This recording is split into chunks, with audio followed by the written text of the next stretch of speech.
Welcome to our webinar about tracing your Irish ancestors back to the homeland.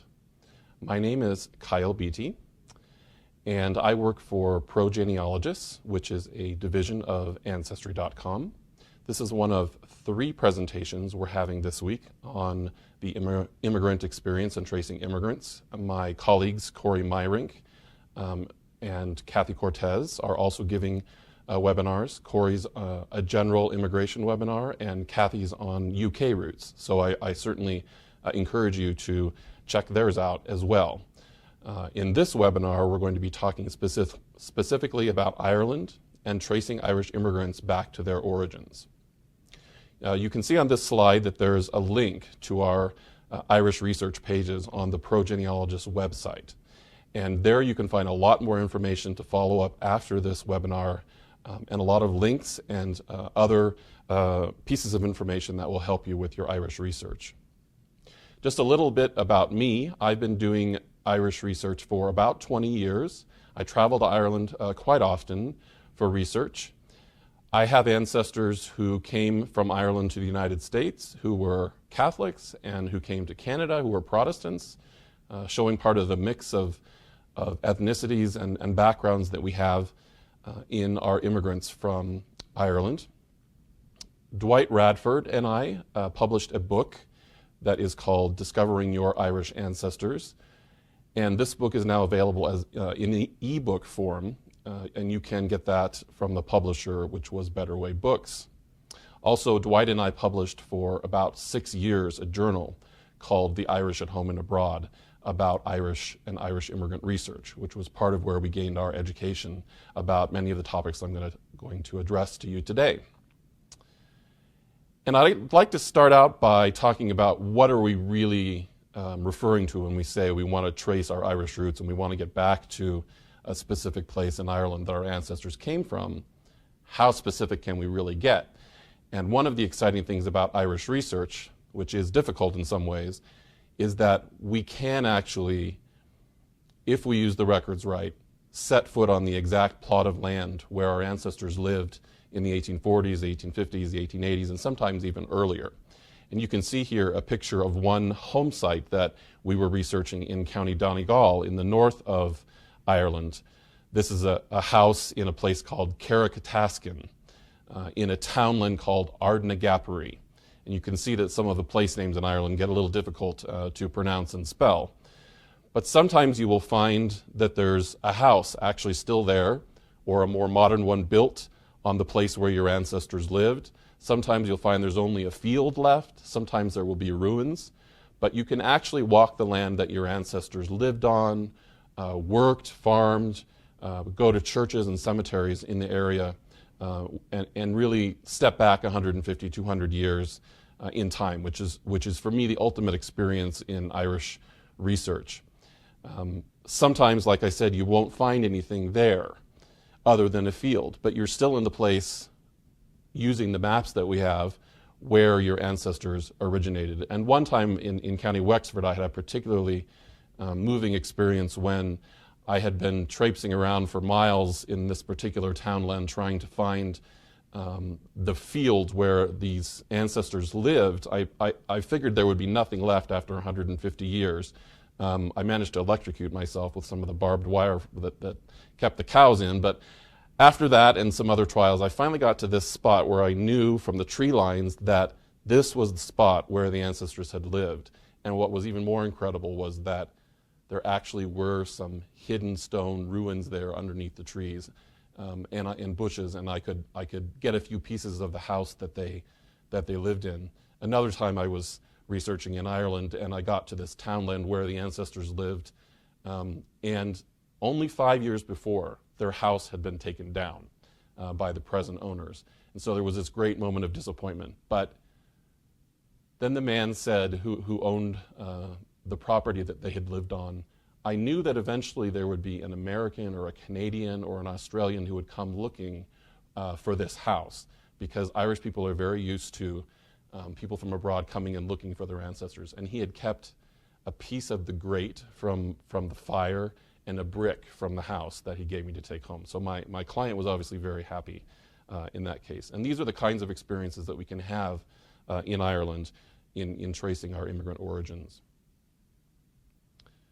This is a general strategy for what can help you be successful in Irish research and tracing your roots back to Ireland, regardless of the time period or whether you're researching the Gaelic Irish or the Scots Irish or the Anglo-Irish. This is a general strategy for success. First of all, you really need to know who the immigrant ancestor is specifically, which generation of your family came from Ireland, what that immigrant's name was. Until you know that, you really can't start doing anything else. Then document that ancestor in all possible records that you can find of them in the new country where they settled, their adoptive country. You can't stress enough that you want to get as many records as you possibly can in their adoptive country before you go back to try to find records in Ireland for a number of reasons. And that would include records starting with their arrival on a ship in the new country, whether that's the US or Canada, and ending with their death and burial. Because we know that the records created at the time that a person died ironically tend to be very illuminating about where they came from in Ireland. So that could be a civil death record or a church burial record. It could be their tombstone. Irish immigrants were very tied to the land that they came from, and in many cases were very sad to have to leave it behind. So a very high proportion of Irish immigrants would have their exact birthplace inscribed on their tombstone.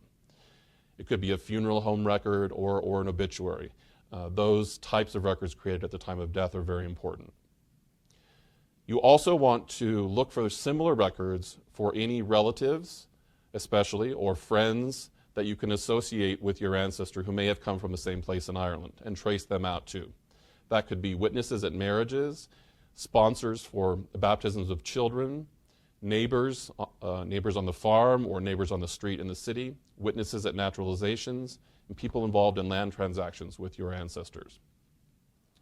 Then what you're really looking for is to identify what birth or marriage events could have happened in Ireland where you have enough information from the adoptive country's records to identify that event in Ireland as specifically for your family, because Irish names tend to be very common. You want to know the name of the husband and the name of the wife, including the maiden name if it's a marriage, in order to identify that back in Ireland. Then once you have identified this information from the adoptive country, you can search Ireland records with enough geographical and personal details. There are indexes to Irish records that cover the whole island. And also if you get some specific information about a county or a parish, you can start looking at records of that locality. It's good to think about what makes Irish genealogy difficult, not to be negative, but these are the realities that we're dealing with in Irish research that make it different than other countries. And we need to think about it differently and have perhaps different goals for what it means to trace your Irish ancestors. So one of the things that's frustrating about Irish research is that many records have been destroyed, particularly in 1922, when the Public Record Office in Dublin that held many of the records centralized in Dublin was destroyed during the Civil War. So that would be especially things like census records, which would make, if we had them today, Irish research much different than it is now.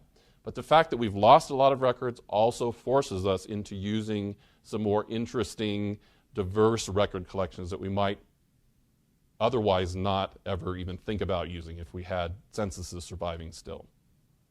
Civil registration in Ireland begins later than in many countries, in 1864 for the most part, although there are Protestant marriages from 1845, so that's later than England or Scotland, for example. Many of our ancestors from Ireland were either Catholic or Presbyterian, and those records tend to start rather late compared to other countries, so on average about 1820. And even when you have those records, they tend not to be as informative as parish registers from other countries. So you really have to work hard to make sure that you have the right family in the parish registers. There's also a lack of records before 1800. The 17th century is a very difficult time period to find records in Ireland. And generally, we want to try to find something specific about where in Ireland our ancestors came from before we start using Irish records. And that can be a real challenge that we're going to talk about. Another challenge is how common given names and surnames are. There are thousands of people named Mary Kelly or Patrick Sullivan in Ireland, and many other types of names many other examples of names are just as or almost as common. And so we have to differentiate between which Patrick Sullivan or which John Gallagher is actually our ancestor in order to have a correctly constructed lineage and make sure we're back in the place where our ancestors came from. The place names in Ireland present a similar challenge in that they can be spelled many different ways, and there are many types of administrative divisions that you have to keep track of and be aware of in doing Irish research. On the other hand, as I mentioned, there are island-wide indexes for Ireland that can help us a lot with finding Irish roots. So that's the other side of the coin. A few things to keep in mind, tips, and some common issues that you run into when you're tracing Irish immigrants are the following. Ages. Just today I was talking about with some people about their ancestors from Ireland, and they realized that the age that an Irish immigrant gives in American records, for example, or Australian records, wherever they went, can vary a lot between different records. But what they didn't realize is that even the birth date can vary a lot. And people really just didn't keep track of birth dates or ages the way that we do today. So you can't rely on them as accurate data points in most cases. They can be clues, but they're not going to prove that you have the right Mary Kelly or the right Patrick Sullivan when you get back into Irish records. Then with Irish surnames and given names being so common, you have to not rely on those names either, as if there's somebody of that name in the county where your ancestor came from. It just doesn't mean that it's your ancestor, because there could be many people with that name. It's true that there are some surnames that are less common in Ireland, that are concentrated in particular counties or areas. I have an ancestor whose last name was Braniff. If you've ever heard of the Braniff Airlines, it's the same family. And all the Braniffs come from County Down. They just didn't come from anywhere else. But that's the exception. Most Irish surnames that you will research come from many different counties. It was also not uncommon for an Irish person to use more than one given name during their lifetime. So you might know someone as Mary Bridget in the U.S. records, but she could have been baptized as Elizabeth, or at some point in her life used another given name. So this is not uncommon. So we can't even depend all the time on the first names necessarily being the same. And the fact that Latin was used in the church registers in Ireland in the 19th century makes it even more complicated, because you can get an Irish Gaelic name translated into Latin and then retranslated into English in an abstract, for example, and lose the connection along the way. And then it's important to remember with surnames that the O and the Mick that we often see on Irish names can be added or dropped pretty much at will. And so those names like Connell, O'Connell, McConnell, or Sullivan and O'Sullivan, or Brian and O'Brien, they're the same. And depending on the time period, an ancestor might have wanted to appear more or less Irish Gaelic or more or less English, depending on the politics. Then with Irish church registers again, and the fact that they're not as informative as other countries, we have to be very careful about the assumptions we make from them. They tend to have few details in them about the people recorded. Many of them start too late to be useful for a particular research problem, so you may not find your ancestors' baptism, even though you know what parish they came from. And many events were simply never registered. And even when they were registered, there can be gaps in the records. So we just have to not assume that we have an excellent collection of very detailed church registers that we're dealing with.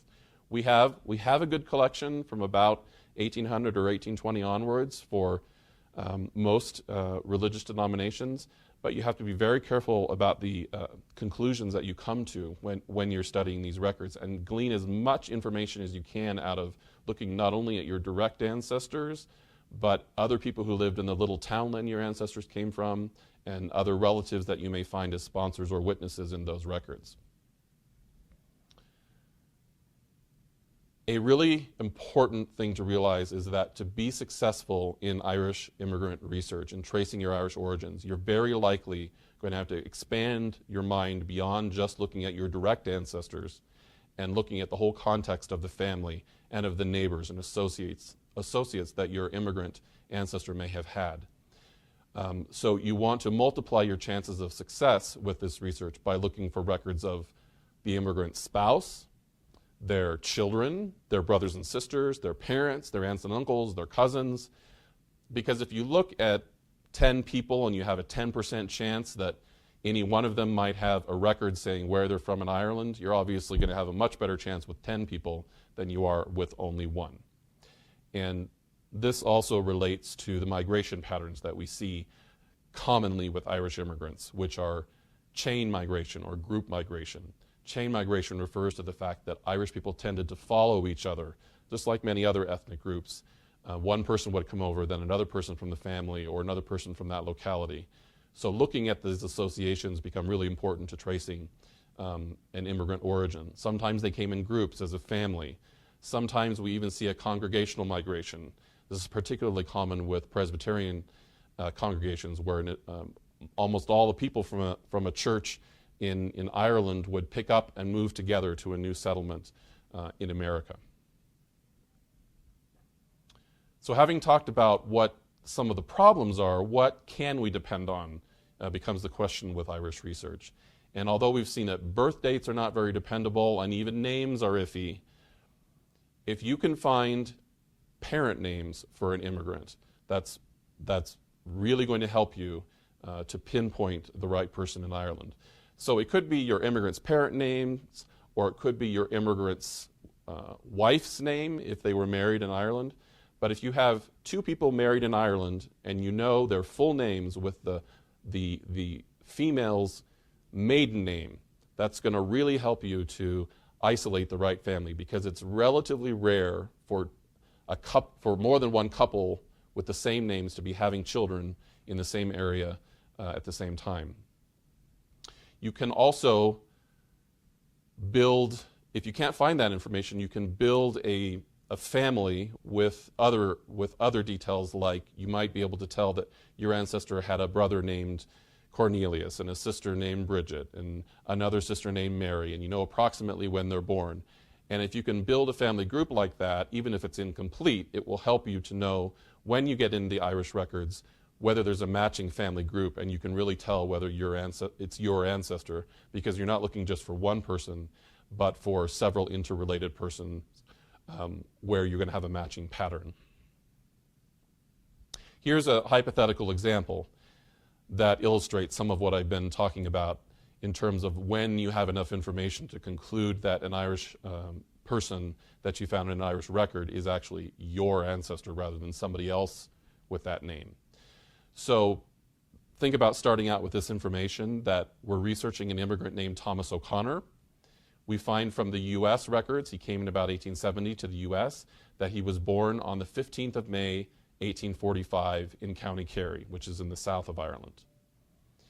The U.S. records say his parents were Jeremiah O'Connor and Margaret Nolan. So that's very good, as I said, to have a married couple that we can focus on. Then we find a baptism in Ireland. And the baptism says that this individual's name was Thomas Connor. We've talked about how the O can be added and dropped. It's really the same name. So there's no real conflict there. But he's baptized on the 10th of May in 1839, about 6 years before we would have expected from American records. This is not a problem, as long as the other data matches. It's not uncommon to see this kind of 5 to 10 year difference in what you would expect from American records when you get back to Ireland in terms of when a person was born. It's good that the month matches in this example, but it's no surprise that perhaps he couldn't remember which day in May he was born, or he was remembering his baptism date instead of his birth date. It even goes so far as you will often find in records in Ireland, if you compare a person's civil birth record to their church baptism record, the records will claim that the person was baptized well before they were born. And this doesn't mean they were baptized in the womb. It means that one of the records is wrong, even in Ireland. And it's often because there was a penalty associated with, if you didn't get to the civil registrar within a certain number of days to register your child's birth, there was a financial penalty. So it's usually the church record that's right. But you have to be very careful with birth dates with Irish immigrants, even in an Irish birth record. So here we have, in this case again, this baptism occurred in Dingle Roman Catholic Parish in County Kerry. So we have the right county, and we have a possible parish. Then the parents are listed in this baptism as Darby Connor and Margaret Nolan. So the mother's name matches, which is excellent. The surname of the father matches, but then we have a problem with the first name of the father is different. In this case, we can easily resolve this because Darby is the Irish language equivalent of Jeremiah in English. So there's some of these equivalents that are really good to familiarize yourself with so that you're not surprised by things like this and conclude that it's the wrong person. But in this case, we can conclude that this is indeed our Thomas Connor. So here are some of the geographical divisions that we're talking about in Ireland that we need to deal with in Irish records. And we also need to think about when we're looking at US records or Canadian records or records in New Zealand, what kinds of place names are we actually going to find in those records that we're then going to try to trace back to a particular place in Ireland. The most common ones that you're going to see are counties, parishes, and townlands. The townland is the smallest official government jurisdiction in Ireland. It's a division of a parish, whether it's the church parish or the government parish, because we have both in Ireland. Then you do have cities and towns, but a townland is not a town. It's basically something like 100 to 1,000 acres of land, and it's your rural address in Ireland. And it's what we're really looking for most immigrants is their townland. But sometimes the places get even more specific than townlands in American or Canadian records. And this can be particularly frustrating when you find something really specific as far as the place name where your ancestors came from in a US record, but then you can't find it in any official gazetteer in Ireland. This happens very often because there were what were called sub-denominational place names, meaning even smaller than a townland. There could be a group of 5 houses that had a particular name, or there could be a field within that townland that had a particular name. And the standardization of the names in Ireland only happened in about the 1830s. So you could have old names that were still being used. And the one that I will always remember is that we were researching a family, and we found a record where it said they were from County Limerick, and it specifically said they're from a place called Cherry Grove. But as much as we looked in every source we could find, we could never find a place called Cherry Grove. And it set us on a quest to find out, well, what other kinds of sources are out there that might eventually help us find Cherry Grove. And what we discovered was there's a set of maps called the Ordnance Survey maps, which were done in the 19th century, which are very, very detailed, include these small place names. And we discovered that there was, at the National Library of Ireland, there is an index to every single name that appears on these very detailed 6-inch to the mile maps. And when you look up Cherry Grove, there it is. It's a little grove of cherry trees with a few houses around it in a particular small townland in County Limerick. So we eventually did find it, but it can certainly take a lot of work, even when you have an Irish place name, to eventually get to, well, what does that really mean in terms of where that is in, for example, in County Limerick. And your strategies are going to differ depending on whether you only know a county or you know a parish or you know something more specific. There's various kinds of records that you can use when you only know a county. There's certain types of records that you might want to use if you have a parish, And if you know nothing about where the ancestors came from in Ireland, but you have enough data about names and interrelations between people, then you may still be able to do an effective search. This map shows the counties of Ireland as well as some of the divisions that are important to keep in mind, because it is true that Ireland is politically divided now. We have Northern Ireland, which is still part of the United Kingdom, and we have the Republic of Ireland, which is about 26 of the original 32 counties in Ireland is in the Republic. In 1922, as a result of the Civil War, most of Ireland separated, but Northern Ireland remained part of the United Kingdom. In this map, you can see that's the Northern Ireland is the purple area. And if you're tracing Scots Irish immigrants, which these are Presbyterians who came from Scotland to Ireland, and eventually many of them came to America, it's Northern Ireland you're looking at for their origins, but a little further as well into the whole historical province of Ulster, which is the purple part and the red part. So some of these counties in red were in the historical province of Ulster, but are now in the Republic of Ireland. And so it's important to keep these divisions in mind, because many of the records have been centralized in Belfast for the counties of Northern Ireland and in Dublin for the counties in the Republic of Ireland in the south. You're going to want to start by trying to find as much information as you can in as many sources as you can get your hands on for the Irish immigrant in the place where they settled abroad, whether that's Canada or Australia or the US or South Africa. And here are some of the sources that, in my experience, have higher chances of telling you a specific place in Ireland that your ancestors may have come from. Passenger lists, particularly after the time period of about 1890, they get pretty informative. Naturalization records, depending on the time period and the place, can tell you Irish origins. Marriage records, we've talked about death-related records that are very helpful. And church registers become extremely important for Irish immigrant research. Not only because they can tell you specific places in Ireland that your ancestor might have come from, but because they're going to give you witnesses to marriages and sponsors to baptisms. And these people very often were related to your ancestors and can help you to build, again, that group of people that you want to trace back to Ireland together, and multiplying the number of people you can research.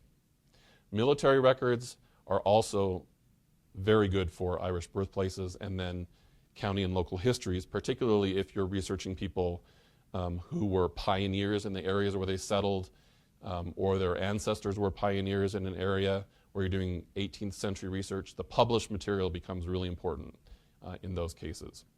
Some of the collections on Ancestry.com that are particularly useful in this regard, or at least some examples of really useful ones, are passenger lists. We have both U.S. passenger lists, as far as people arriving in the U.S., Canadian arrivals, and then we also have people departing from ports in the United Kingdom, which included Ireland up until 1922, and still does include Northern Ireland.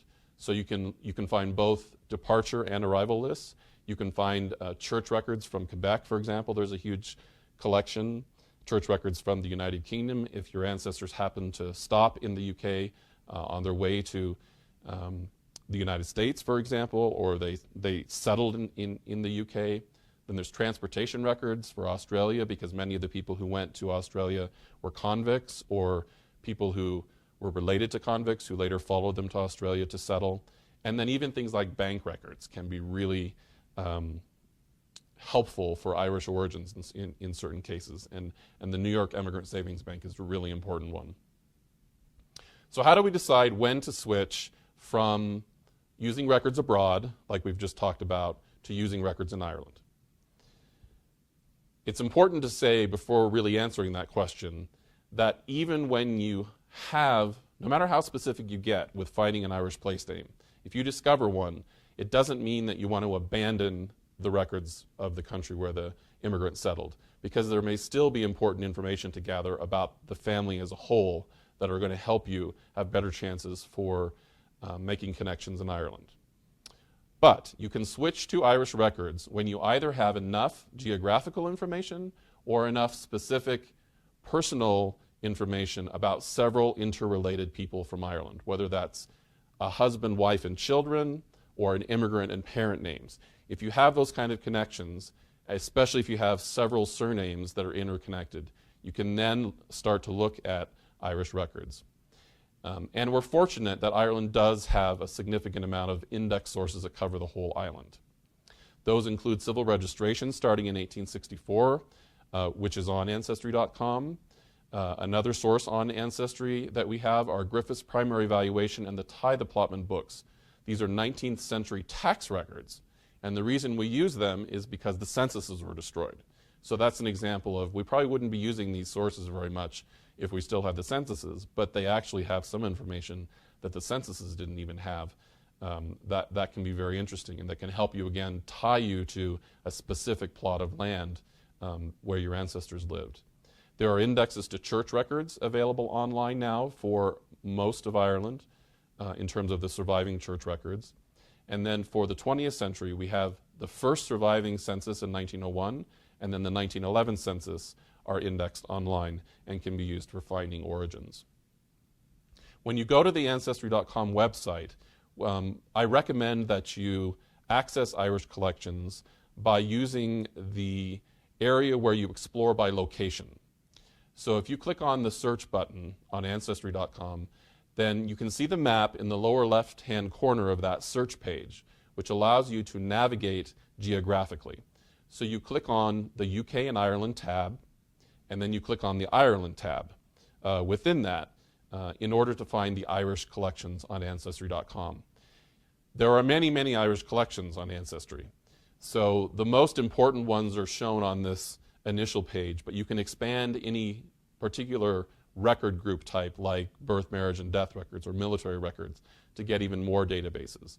And then you can, over on the right, you can select a particular county if you want to look at only records that pertain to that county. But it's important to remember that some of these nationwide sources are going to refer to every county in Ireland. And it's also important to look at the collections on Ancestry that are listed under the UK, because Ireland was part of the United Kingdom from 1801 until 1922, when the split happened that formed the Republic, and then Northern Ireland still remains in the United Kingdom. So many records referring to Ireland can be found under the United Kingdom as well.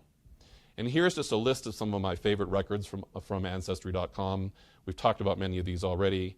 One of the most exciting ones that's come out recently is called Lord Morpeth's Roll from 1841.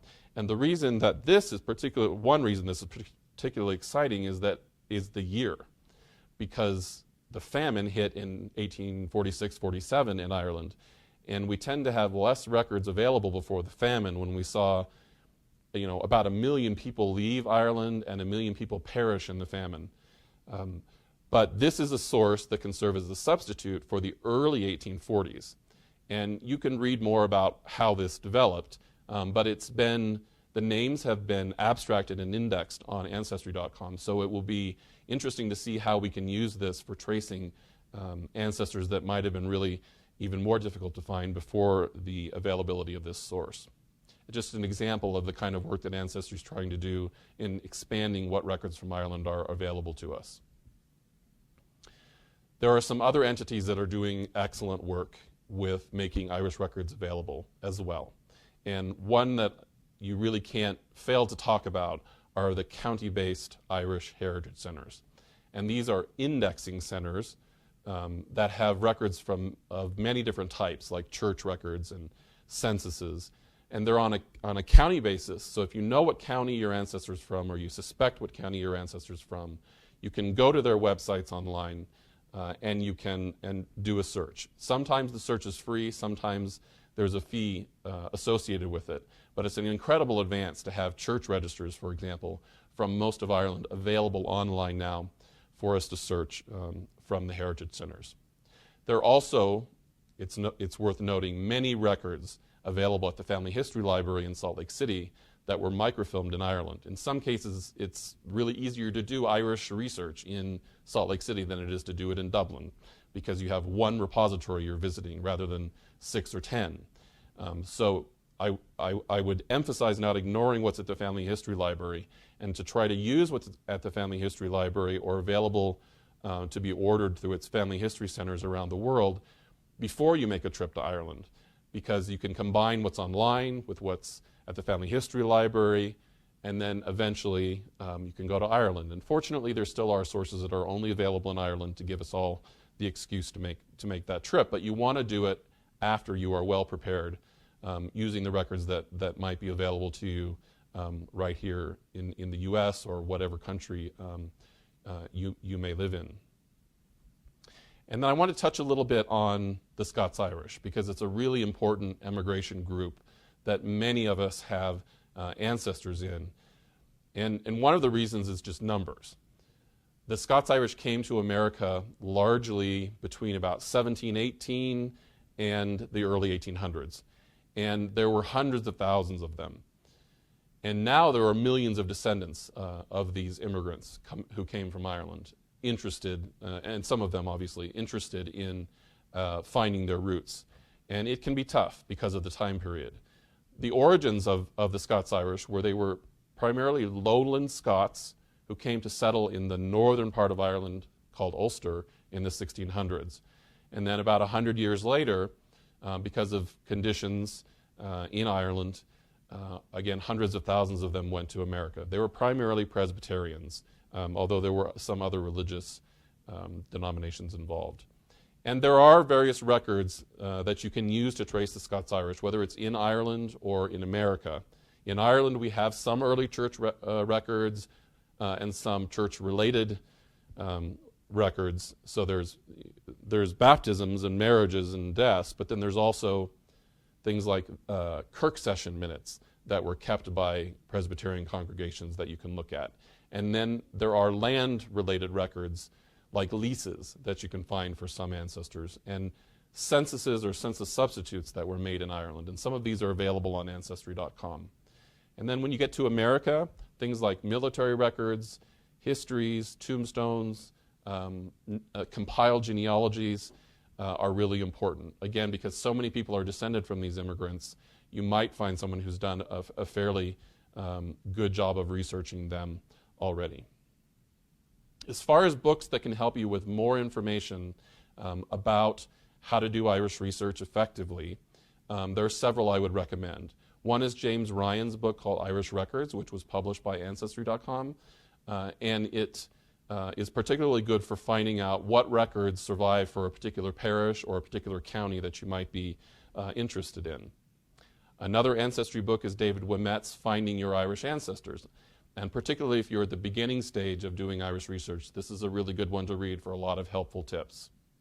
John Grenham's book, which just came out with its 4th edition, is like Jim Ryan's book in that it catalogs many records by county and parish and is just an exhaustive study that's very helpful if you have some specific information about where your ancestors came from in Ireland.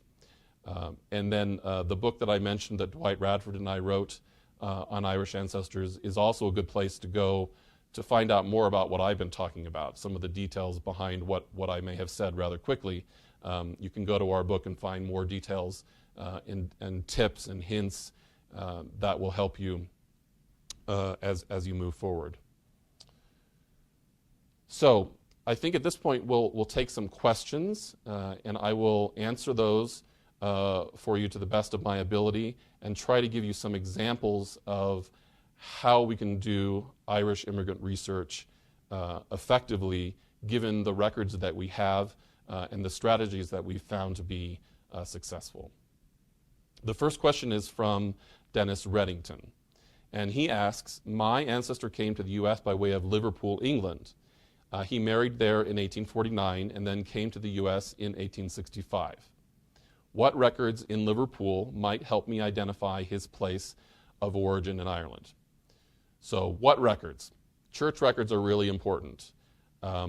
There also you would want to find out other people associated with him using church records again to find out whether you might be able to see if there's someone else to research back to Ireland besides your direct ancestor.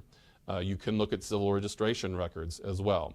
But going back to church records for Liverpool, there's really a good collection for Liverpool available on Ancestry.com, and I thought we could just briefly look at that and also use it as an example of how to find records on Ancestry that would be relevant for Irish immigration. So if you go to the Ancestry homepage and you click on the Search tab, and then you go down to the lower left-hand corner, click on the UK and Ireland tab, and then in this case go to England because we're looking for records from Liverpool. You also need to know that, of course, there are counties in England as well, and Liverpool is located in the county called Lancashire. So over on the right-hand side, we can click on Lancashire, and then we'll get some results for Lancashire as a whole and for particular places within Lancashire. And you see if we expand the Lancashire birth, marriage, and death entries, which includes church records, you'll see that for Liverpool, there are Catholic burials, Catholic baptisms, and Catholic marriages, which would all be quite relevant to Irish immigrants in particular, because the largest group of Irish immigrants were Roman Catholic, although there were many Presbyterian and Protestant immigrants as well. And then there are various other collections that pertain to Liverpool available on Ancestry.com as well. The next question is from Diana. I have a brick wall with the common last name of Murphy. Patrick Murphy's wife's obituary from New Brunswick says her birthplace was Loughrea, County Galway, but I can't find any record for his birth. Do these records exist? Is there a point where you say uncle? I'll take the last question first and say, yes, there is a point where you say, I've done pretty much all I can with Irish research. With a lot of our Irish ancestors, we're not going to be able to get back beyond about 1800 because you reach a brick wall where the average person doesn't get recorded in records, and church registers won't go back that far. There are some exceptions to this, and I would also say never give up, because sources are always being discovered, like the Morpeth rolls. One of the sources that can help us get back into the 1700s are landed estate papers of the landlords, of whom many of our ancestors were tenants or renters. But this kind of research is getting really advanced and time-consuming. For this particular example, the records of Loughrea we can look at in a book like Ryan's Guide or John Grenham's Guide, and we can see that for Loughrea, the Church of Ireland records, and that refers to the Protestant established church, start in 1747. So if Patrick Murphy were Protestant or baptized Protestant, you might find his record in the surviving parish registers. But for Roman Catholics, the records from Loughrea only start in 1810. So you're not going to find Patrick's birth there, for example, baptism, excuse me. But you might still find other records of the family. And we know that generations of people followed other family members across the Atlantic. And you might find records of family that he left behind in Loughrea. Next question. My great-grandfather said his heritage was Scots Irish. His last name was Keel, and he said that the E was added to the end in America. He was born in North Carolina, as was his father. I haven't been able to find anything that links them back to Ireland. I'm assuming his ancestry was from Northern Ireland, and I think that his ancestors emigrated before the famine. How do I find his Irish roots? I'm not sure which name to search. There's several good questions going on here. One is about the Scots Irish. We have to be careful not to limit the origin of the Scots Irish to just Northern Ireland, because the rest of the historical province of Ulster, including the counties of Donegal, Cavan, and Monaghan, also were heavily settled by the Scots Irish. So don't forget about them as possibilities.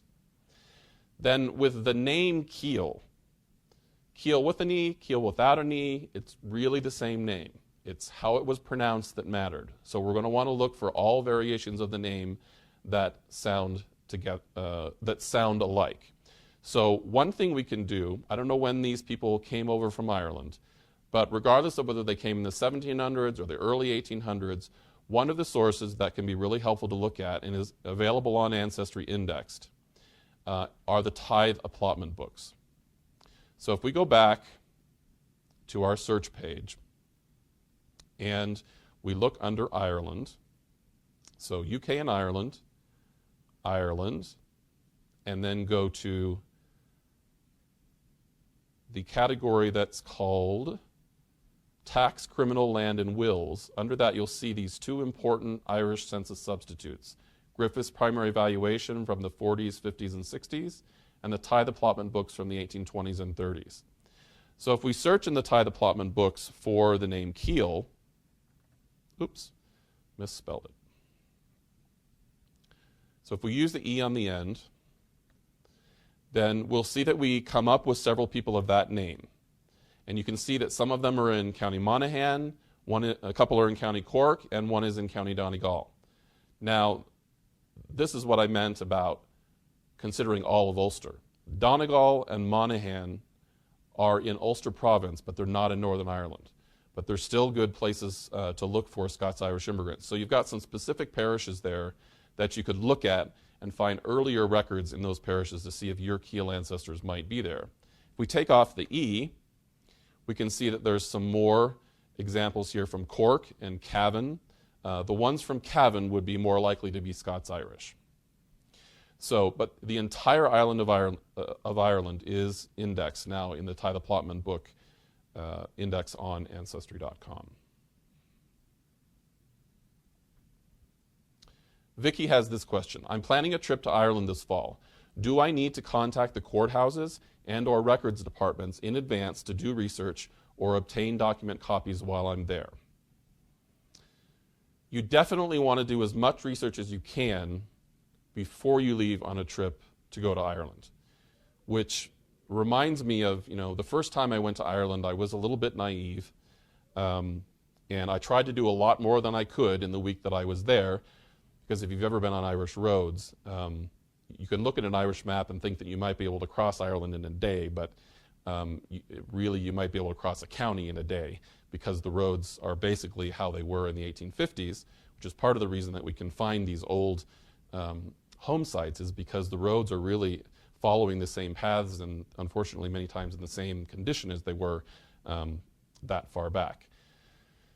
But basically, do your online research, do your family history library research, and find out what's in the repositories by using the websites that are out there. But you don't really need to contact archives in Ireland before you get there. And it's worth saying that you're not going to usually need to go out into the countryside to look at most records.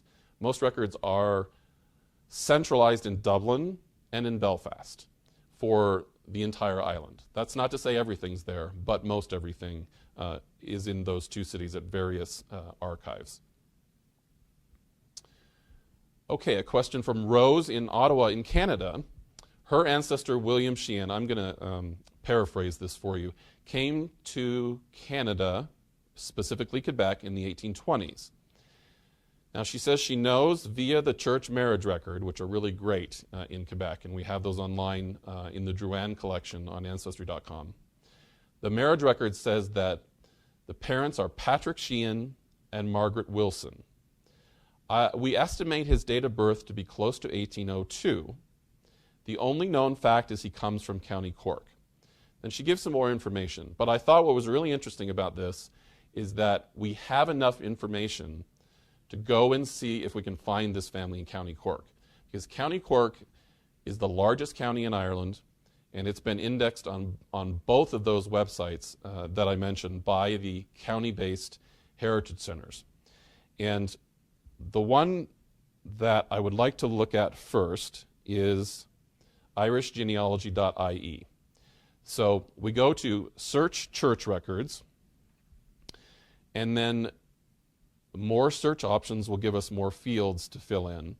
But if we say that we know this fellow's name was, in fact, what I would suggest is that we just do a search where we put the parent names in. Because his name could be wrong, or there could be a sibling that we're going to find, even if he isn't included. So we knew that the parents' names were Patrick Sheehan and Margaret Wilson.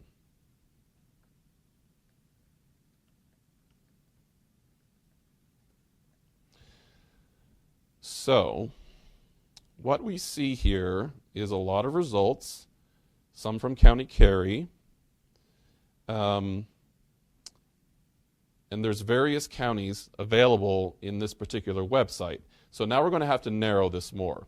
And I think I want to go back and put his name in and see if we can find his exact, and go back a couple of frames here, find his exact baptism as a first stage for whether this family is actually in this database. So William Sheehan, parent Patrick Sheehan, then the other parent would be his mother named Margaret Wilson. So let's see if there's an exact match here.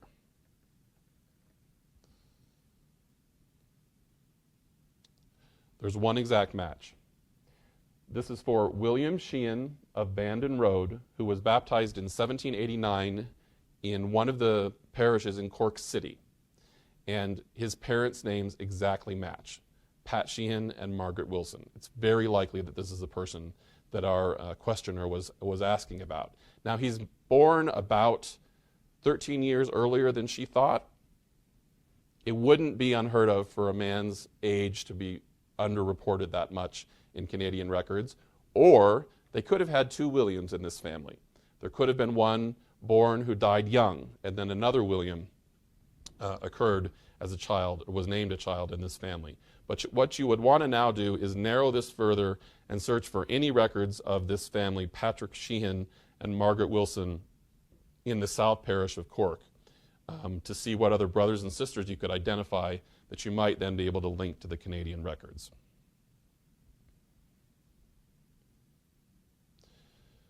Next question is from Raymond Carroll. With more than 2 years of diligent research, giving me relatives and lots of information relevant to my grandfather's time here in the U.S., I still only know that he came from Tipperary with his parents Michael Carroll and Jane Hooper. I've searched Irish records and gathered statistics, but finding the correct family is looking like a needle in a haystack.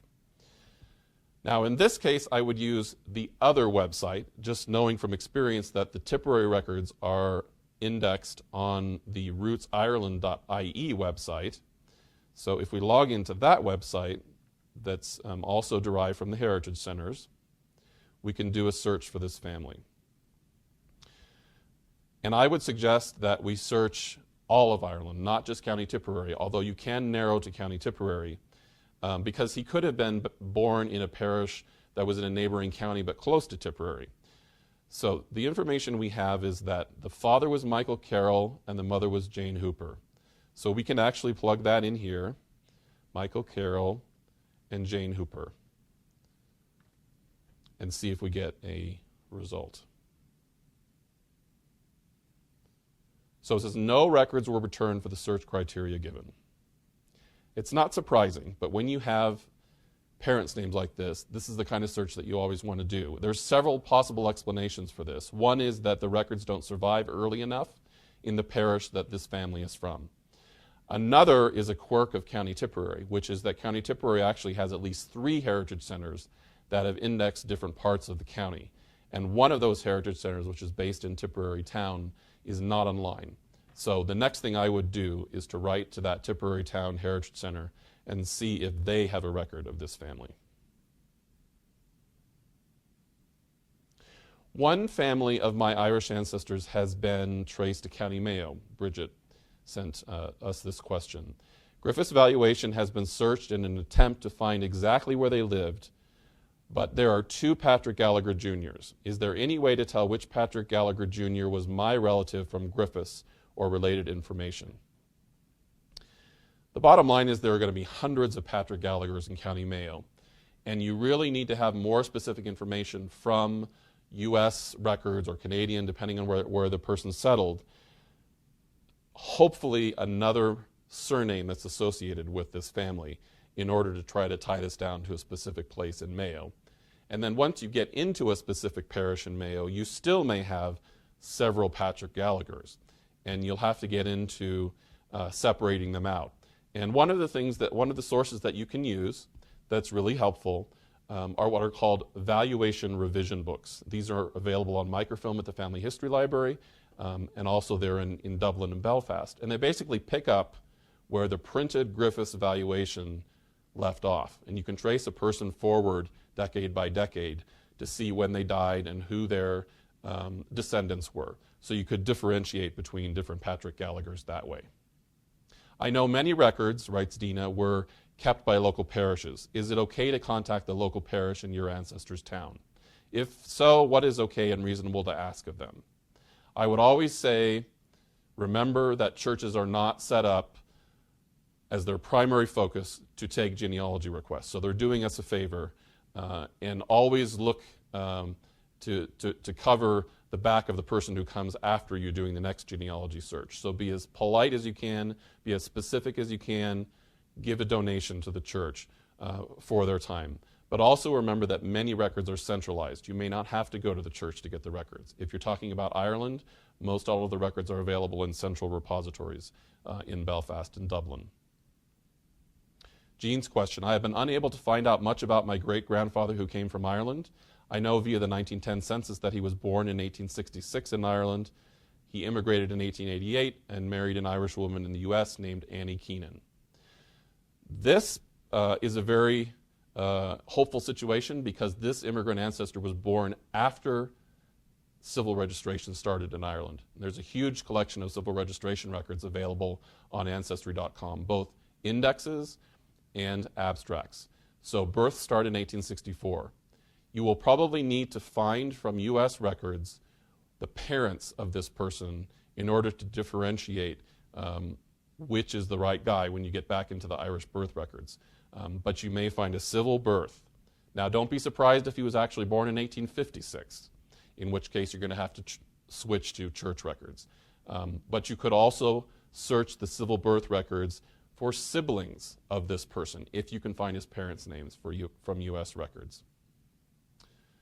From Kyla, how do I find more information for my ancestor who was difficult to trace in the U.S. prior to his marriage, children, and death?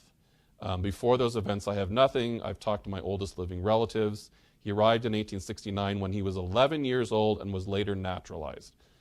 So this brings up a good point, which is somebody who's coming when they're 11, it's true that they may not have come with their parents. Young children did travel without their parents in this time period. But it seems rather likely that either his parents or some other relatives would have come either with him or slightly before or after him. So you really want to find out what other relatives you're dealing with that came over and trace them as well as your John Burke. Richard writes, what identification, if any, was required to book travel across the Atlantic to the U.S.? I ask because cities and surname spellings seem to vary so much. There's a lot of challenges associated with passenger lists, and in the webinar by Corey Meyrink, you'll find a lot of information about how to deal with that.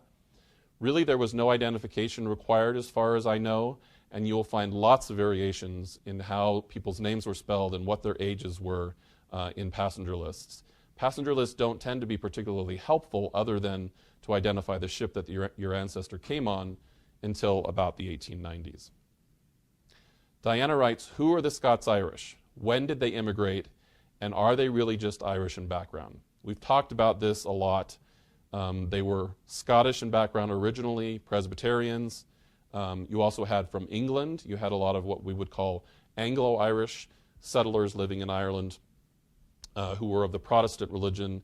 And then you had Irish Gaelic ancestors who were primarily of the Roman Catholic religion. Janet writes, my great-great-grandparents came from Cork to live in the East End of London, appearing in the 1841 and 51 census. How do I access records in Ireland? I have read that many records have not survived. So Cork is one of those places where it's really iffy if somebody says they're from Cork, what they mean. So they could have been born in Cork, or they could have emigrated from Cork. Do they mean Cork County or Cork City? You really want to find something more specific than that before you go looking in Ireland. Kimberly writes, I have copies of the family Bible that lists my great-great-grandfather, his name and county where he was born, but Hugh Masterson is a very common name. The family ended up in Washington, D.C. How can I isolate my Irish relatives? With a common name, again, you really need to look, and this probably sounds like I've repeated it many times, but it's the truth. You really need to look for more records in the U.S., Canada, wherever the ancestors settled, more interrelated people to try to build a case for where in Ireland the whole family came from. So last question, did most people work in the same type of employment after they came over from Ireland? I've been told my Walsh family is said to have been haberdashers in Dublin, but I'm finding them in Pennsylvania as miners. So I would say that it's unusual that somebody who was a haberdasher in Ireland would be a miner in Pennsylvania. I would expect more that if somebody was a miner in Pennsylvania, you would expect they might have come from a mining area in Ireland, or they might have come through Wales where there was a lot of mining. So you see that kind of consistent occupational pattern. Somebody who was a haberdasher with a trade in a town or a city like Dublin, it seems to me would be more likely to settle in a town in the United States. And so that might help you to distinguish between different Walsh families. But certainly you will see that sometimes people will have the same occupation in Ireland that they do in the United States. But remember, most people in Ireland were living in a rural context, and they were laborers and farmers. When they get to the US, they are trying to find any jobs they can. They're on the bottom of the totem pole in social standing in most cases. So I'll conclude there and just tell you that I really enjoyed sharing this information with you. I hope you've learned some good information that'll help you trace your Irish ancestors. I'll remind you again about our website on pro-genealogists. We have a really great group of researchers there who specialize not only in Ireland but all the other areas of the world. Basically, if people want to have research done there, we'll do it for them. Thank you again for your attention. I hope you're going to enjoy my colleagues' webinar as well, and hopefully we'll see you back here again sometime soon.